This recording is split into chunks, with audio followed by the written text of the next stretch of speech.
На Латвийской железной дороге работает около 8 тысяч человек. Новости о перебоях поставок встревожили их. Диана Ходулина встретилась с человеком, который проработал на путях более полувека. Я вижу, спалы, рельсы, вот, гайки, все это. Иногда часто снилось первые года, когда уже не стало работать, ночью снилось. Вот, мы ремонтируем путь, и вдруг рельсов нет, и поезд идет. Это вскакиваешь во сне.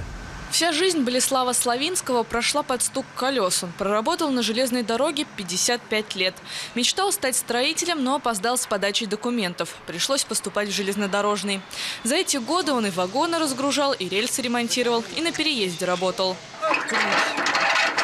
Все, поезд прошел открыт. Это небо и земля.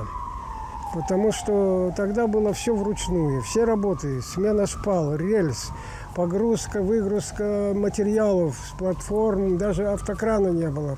50% женщин было в бригадах. Палы таскали, рельсы таскали, раз-два взяли, знаете. Болеслав Славинский путеец, о рельсах и шпалах знает все.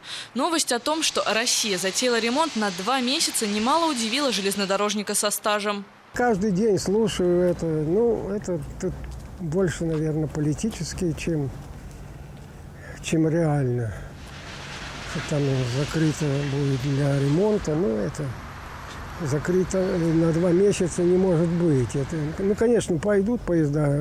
Когда закрывают там на несколько часов, обычно там 6-8 часов ремонт идет, потом открывают движение. За годы работы сменилось немало руководителей. Знал Болеслав и Удиса Магониса. Однако о начальнике, хоть и бывшем, либо хорошо, либо ничего. Когда услыхал про Магониса, что он так поступил, не верилось. Железная дорога для Болеслава – дело семейное. Племянник – машинист, дочь работает в сфере логистики. И в эти дни Болеслав очень внимательно следит за новостями о железной дороге. Слишком многое в его жизни зависит от стука колес. Диана Ходулина, Инц Иванс, Латвийское телевидение.